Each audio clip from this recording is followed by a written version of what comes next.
de amigo, hein? Você precisa estudar estrutura das palavras para poder fazer boas análises gramaticais.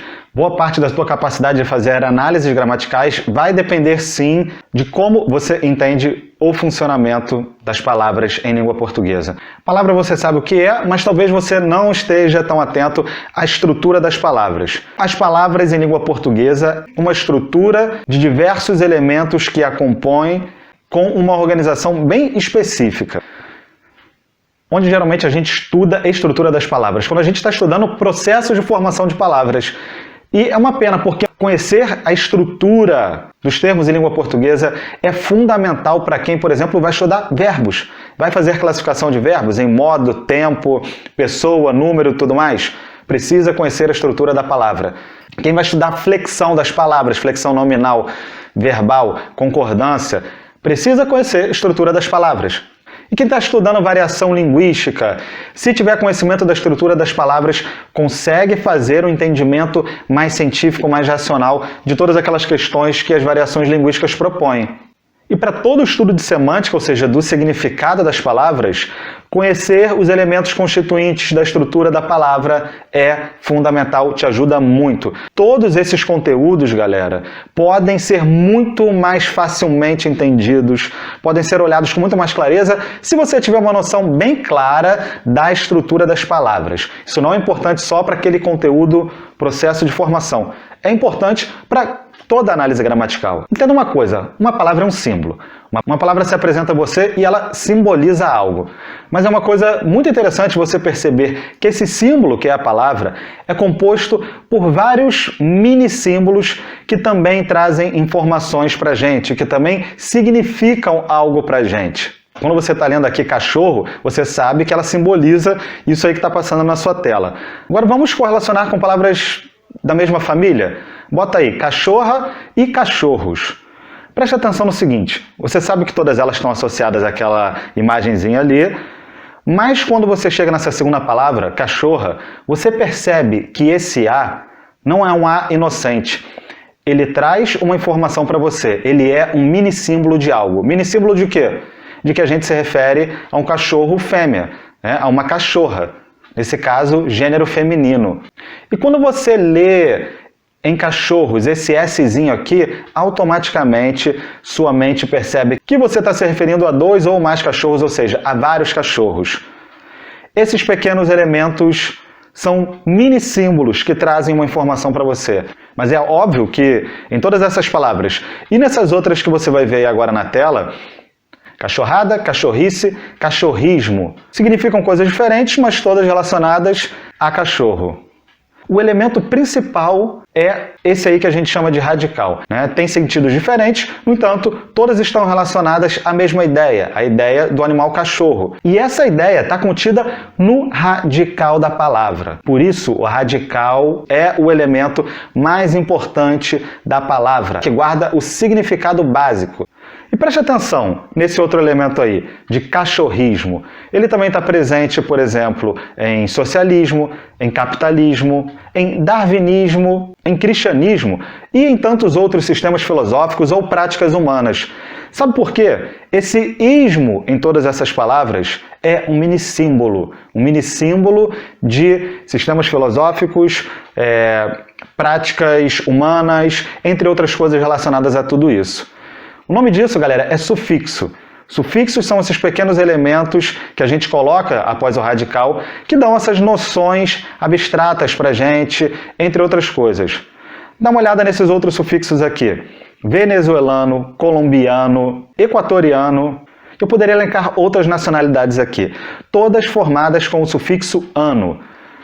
Esse sufixo ano nesses elementos é um mini símbolo de nacionalidade, pertencimento. São mini símbolos, sufixos. E a gente ainda tem esses outros elementos aí, ó. Em pré-pago. Quando você lê essa palavra, você vai chegar por um cara e dizer, olha só, vou comprar esse cartão pré-pago, mas eu pago depois. Jamais. Por que isso? Porque há um mini símbolo nessa palavra, o mini símbolo pré, que te informa uma coisa, que te traz uma informação de que aquilo tem que ser feito antes, aquilo é feito anteriormente a algo que você vai dizer depois. O nome disso? prefixo. Elementos que você coloca antes do radical para trazer também uma informação. Tudo isso aí que vocês viram, galera, foi a estrutura dos termos nominais, composta exatamente disso que você está vendo nesse quadro. Radical, desinências de número e de pessoa, prefixos ou sufixos, ou prefixos e sufixos, ok?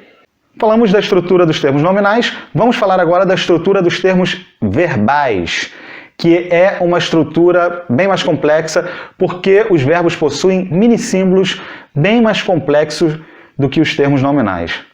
Vamos analisar o quadro da estrutura aí dos termos verbais. Como qualquer palavra possui o radical, possui também uma particularidade que é a vogal temática e principalmente os tais minissímbolos complexos que eu falei para vocês, que são as desinências modo temporal e as desinências número pessoal. Ou seja, você tem minissímbolos que informam para a gente, em muitos casos, simultaneamente, o modo e o tempo de um verbo, o número e a pessoa dele, daí a complexidade dos verbos em língua portuguesa.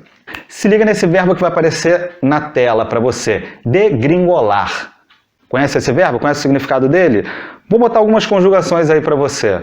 Degringolei, degringolaram, degringolariam, degringolava, degringolasse. Você deve estar perguntando assim, professor, primeiro que esse verbo eu não sei nem falar, muito menos o sentido disso.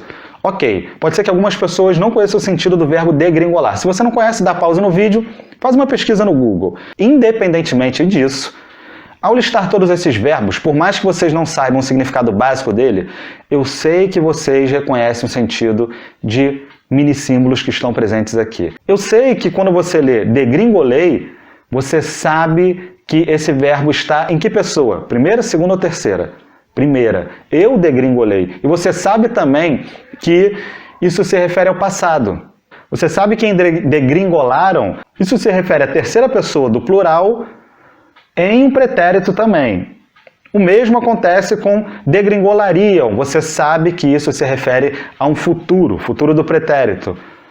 E assim acontece com todas as formas que você está vendo aqui. Não conhece o sentido do verbo, mas você sabe que ele se refere em ora ao presente, ao passado, ora primeira pessoa, ora terceira pessoa e por aí vai. Essas informações todos vocês reconhecem. Sabe por quê? Sabe por quê? Porque eles são minissímbolos que trazem informações muito pertinentes para vocês e vocês já conhecem esses minissímbolos de outros verbos. O que a gente percebe aqui, galera? Que ao conhecer esses pequenos elementos, ao reconhecer esses pequenos elementos, ao saber o sentido deles, a gente consegue fazer classificações do verbo de modo muito mais fácil, interpretações do sentido de um verbo de modo muito mais fácil, a gente consegue perceber os elementos constituintes, fazer comparações e ter noção, por exemplo, das variações, das regularidades, das irregularidades, e a gente consegue entender como aquele corpo foi estruturado. Notando, principalmente, que pequenos elementos que compõem aquele corpo nos trazem certas informações que não variam, porque são informações gramaticais. Isso ajuda muito você a entender o texto, a entender a palavra, os sentidos das palavras. Ajuda você, talvez, a criar novas palavras no futuro, a perceber as relações de sentido entre diversas coisas. Estuda essa estrutura de palavras, fica sensível a esses elementos que compõem as palavras, que você vai ter muita facilidade em língua portuguesa, tenha certeza disso. Só para não ficar no discurso aqui totalmente didático. O nome desses pequenos símbolos, galera, é morfemas. Tem um nome gramatical para isso. Por isso que a área da gramática que estuda estrutura das palavras, entre outras coisas, que a gente falou aqui, se chama morfologia, que é o estudo dos morfemas, entre outras coisas. Guarda isso para você que com certeza isso vai facilitar a sua vida, sim.